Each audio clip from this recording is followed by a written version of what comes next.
Selamat datang di Novel Bersuara. Sebuah cerita yang berjudul Bunda, Bukan Wanita Malam. Episode 19. Oleh autor Kolom Langit. Dengan If sebagai pengisi suara. Selamat mendengarkan.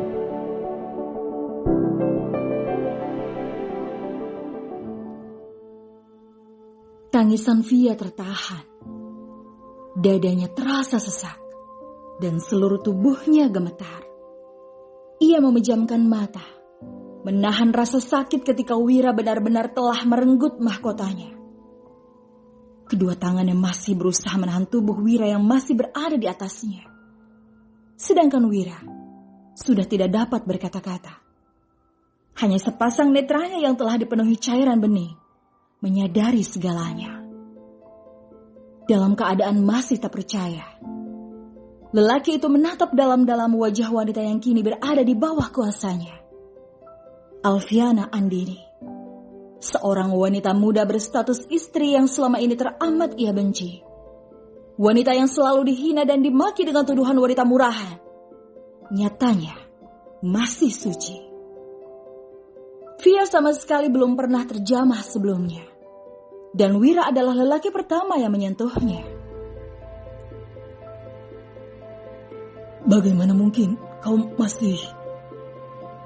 Tanya Wira dengan suara pelan. Ada sekelumit tanda tanya dalam benaknya tentang Via yang benar-benar mengejutkan dirinya. Tiba-tiba ada perasaan bersalah yang teramat besar. Bayang-bayang ucapan Aldi yang mengatakan pernah menghabiskan waktu semalam bersama Via terngiang kembali. Semua perkataan Aldi ternyata tidaklah benar. Dan juga beberapa kejadian lain yang membuat Wira menuduh Via sebagai seorang wanita penggoda. Wira mencoba mengurai maksud Aldi yang telah berkata buruk tentang Via. Dan yang diyakini Wira, sudah pasti Aldi masih menginginkan istrinya itu. Bisa jadi, Aldi tahu bahwa Via masih gadis. Begitu isi pikiran Wira. Isak tangis Via masih terdengar di kamar itu, membuat Wira segera menggeser posisi dan memeluknya. Perlakuan kasar Wira benar-benar merobek harga dirinya. Bisakah kau jelaskan padaku semua ini? Bagaimana bisa kau masih utuh? Bukankah kau? Wira seolah tak sanggup melanjutkan pertanyaannya. Kini yang ada dalam hatinya hanya rasa bersalah. Apa ini artinya Lila bukan anak kandungmu? Via tak menjawab pertanyaan itu. Yang diinginkan wanita itu hanya segera pergi dari kamar itu. Tolong lepaskan aku, Mas. Lirihnya berusaha melepaskan tangan Wira yang melingkar di tubuhnya. Tidak, sebelum kau memberiku penjelasan. Bukannya menjelaskan, tangis Via malah semakin menjadi. Wira pun berusaha menenangkannya dengan kembali memeluk tubuh istrinya itu. Maaf, aku hilaf. Ujar Wira mengusap punggung polos Via, masih dengan sisa tangisannya yang tertahan. Via berkata, hanya karena Mas Wira berpikir aku wanita murahan, jadi Mas Wira memperlakukan aku seperti ini. Suara Via terdengar tersendat, namun Wira masih dapat memahaminya dengan baik. Via mendorong pelan tubuh Wira, lalu berusaha bangkit dengan sisa tenaga yang ia miliki. Rasa sakit di tubuhnya tak sebanding dengan sakit di hatinya. Wanita itu segera mengenakan kembali pakaiannya yang ditarik paksa oleh Wira. Hingga kondisi pakaian itu sobek di beberapa bagian. Dengan langkah terseok-seok, Via keluar dari kamar itu.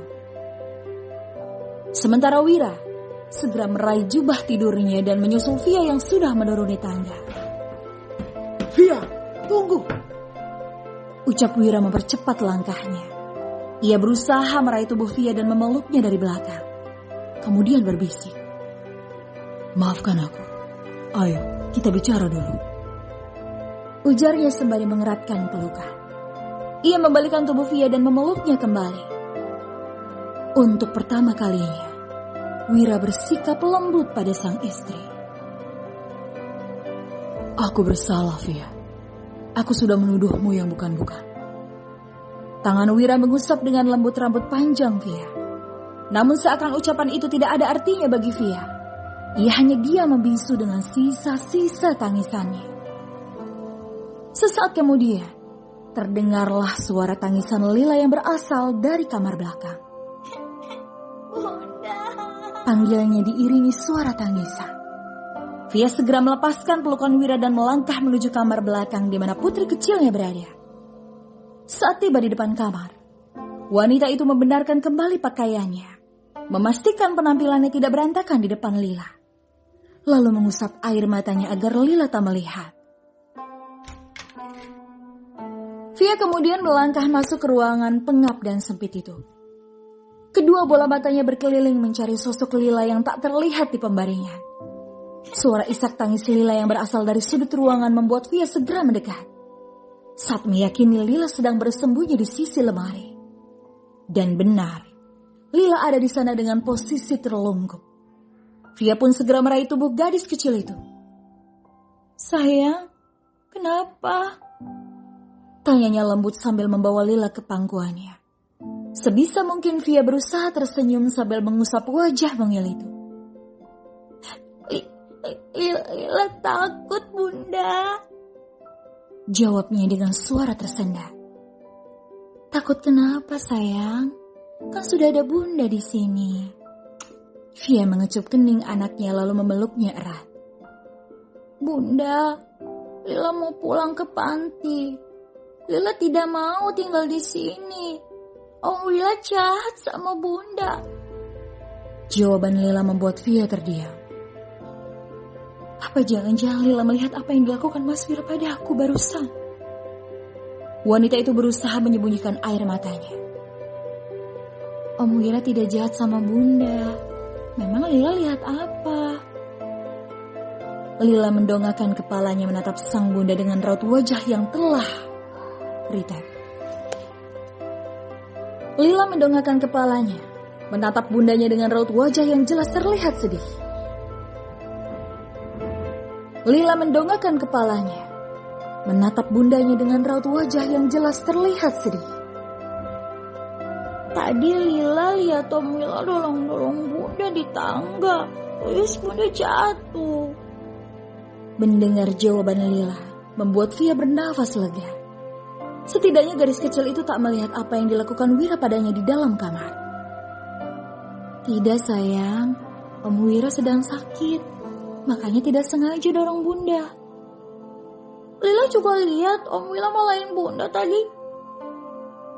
Lirihnya menahan tangis. "Ayo Bunda, kita pulang ke panti aja. Lila tidak suka sama Om Wira. Om Wira jahat dan galak." Menarik-narik ujung pakaian sang bunda. Ia memohon agar mau kembali ke panti. Via kembali memeluk Lila dan mengecup-ucup kepalanya. Tangannya bahkan masih gemetar akibat pemaksaan yang dilakukan Wira padanya. Ibu dan anak itu pun saling memeluk, menangisi kesedihannya masing-masing. Dan tanpa mereka sadari, Wira sejak tadi berada di depan pintu, mendengarkan pembicaraan dua orang di dalam sana. Dan tanpa terasa, air matanya mengalir begitu saja. Ia teringat semua perbuatannya pada Via dan Lila. Betapa Wira begitu membenci Via dengan sebuah alasan yang ternyata tidak benar adanya. Pun dengan kekerasan hatinya pada si kecil Lila. Wira kembali meneliti setiap sudut kamar itu. Sebuah ruangan bekas yang sama sekali tidak layak. Hanya ada sebuah lemari dan kasur usang di dalam sana. Ingin rasanya Wira masuk ke kamar itu dan memeluk Via dan Lila, serta memohon maaf atas perbuatan buruknya selama ini. Bagaimana aku bisa sekejam ini pada mereka? Aku membuat mereka tidur di kamar ini. Via, aku sudah menyanyiakan istri sebaikmu. Betapa lembutnya dirimu. Lila bahkan bukan anaknya, tapi dia memperlakukan Lila seperti anak sendiri. Setelah beberapa saat berada di depan kamar itu, Wira kembali ke kamarnya di lantai atas. Tatapan matanya tertuju pada tempat tidur yang berantakan itu. Ia duduk di sana. Penglihatannya menangkap bercak darah Via yang tertinggal di sana. Aku sudah salah menilai Via. Ivan benar. Via wanita baik-baik. Apa jangan-jangan ayah membelinya dari Marco untuk melindunginya? Tapi kenapa dia sampai masuk ke dunia hitam itu? Bersambung